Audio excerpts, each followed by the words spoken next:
In this video, I'm talking about why I consider Xbox to be my main console platform.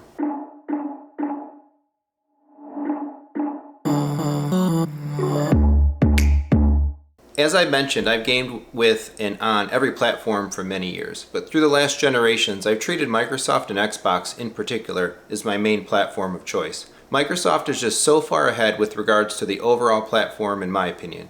It wasn't always easy to say that though. The launch of the Xbox One was an embarrassingly tough spot after the great 360 generation, but Microsoft has learned a lot since then, installed great leadership, and has affirmed their commitment to gaming and the Xbox brand. I don't think that the platform has ever been in a better place to this moment, so let's talk specifics. One of the things I love most about gaming is the hardware, the consoles themselves and their accessories sometimes too. But since the Xbox One X and into the Series X, Microsoft sits at the apex of the hardware stack with the explicit goal and intent to make the most powerful console hardware available. Perfect, I love it. Make it even better and I'll happily pay you even more, Microsoft.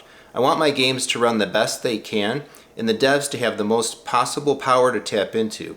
And while you can argue maybe some specific efficiency elements of the Series X versus the PlayStation 5, with Microsoft you have the faith that power matters to them and power is a focus in what they design and build. I also find Xbox controllers to be my general preference over anything else and have for a long time now. I prefer the offset sticks. No other first party makes anything akin to the Elite controller, and I look forward to a Series 3. It's just the absolute apex of controllers with build quality and usability and all of its many features. So bring together the most super powerful console and an uber high-end controller. That's all I need and all I want in my gaming. None of the Twinkie Joy-Con accessory toy overload crap that Nintendo does, and nothing so incredibly specific like the PS5 DualSense, which is going to have a really hard time being supported by non-Sony game developers. One of the reasons I prefer Apple devices is that they control the hardware and the software experience together, and they excel on developing in both fronts. Microsoft is really the same with the Xbox. Microsoft hardware, including the Xbox as I described, is excellent, and Microsoft itself is a long experienced software and operating system company, and you can see the effects of that in Xbox as a platform.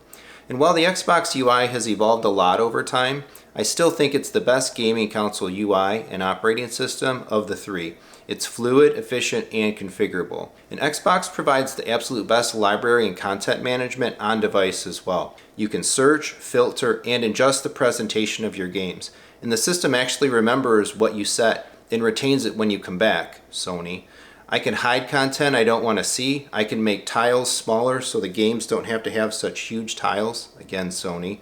I can make and completely organize groups to my own contentment, pin them, and so on. I feel like I'm using a powerful and capable device with an Xbox versus a toy with the Switch or something more limited and kind of simplistic like the PlayStation OS. And because of that deep operating system experience, we're now benefiting from features like Auto HDR, FPS boost, and fully realized backwards compatibility on a technical level unheard of in a console.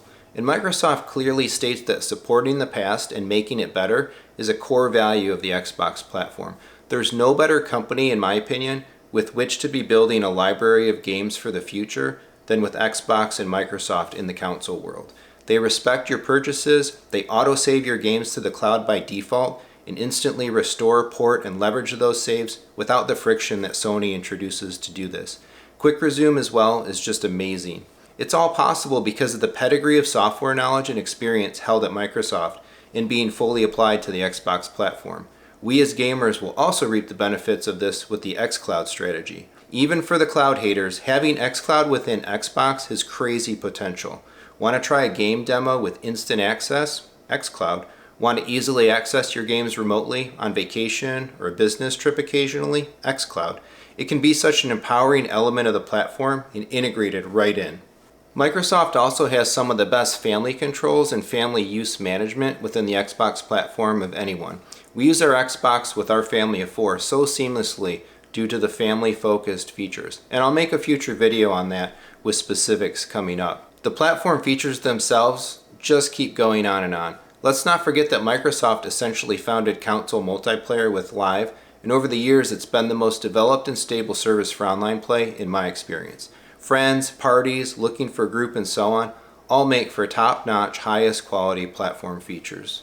I'll also say that I love the insider access on the console. I've been an insider member on the Xbox for a long time, and getting early builds and testing things and giving feedback is just awesome on a whole nother level. One of the other longer running holes in the platform though has been with the first party games, and I think it's certainly defendable to say that Nintendo and Sony have excelled ahead of Microsoft on games over time.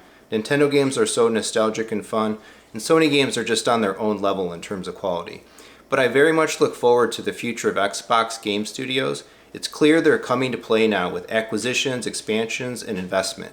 It may still take a little bit of time, but I think we're within a year, maybe two, of considering the overall quantity and quality of games from Nintendo, Sony, and Microsoft to be on a more par level. And of course, all of those platform level aspects and elements I detailed make Xbox an easy choice for anything multi-platform and third party. When I look at the big three of the console landscape, I see Nintendo relevant to me for family, multiplayer, couch co-op gaming, built on the strength of their properties and characters. I see Sony relevant to me for single-player, deeply immersive, story-driven games that are excellently designed, break new ground, deserve to be played in my home theater, and look better than any console games running on console hardware have any right to. But for literally anything and everything else gamingdom, when it comes to a console choice, I'm looking at and prefer my Xbox. The mix of hardware, platform, input, features, and games is just so integratively good, I couldn't see maining another console, and all of those features, accessibility, and simplicity together with the focus on power even pulls me off the headaches, costs, and integration hassles posed by going with PC. Buy them all sure and enjoy everything, but after a Nintendo release wears thin, or I beat the latest Sony first-party single-player game, I'll be on my Xbox. Thanks for watching, and look for more console-oriented content coming soon.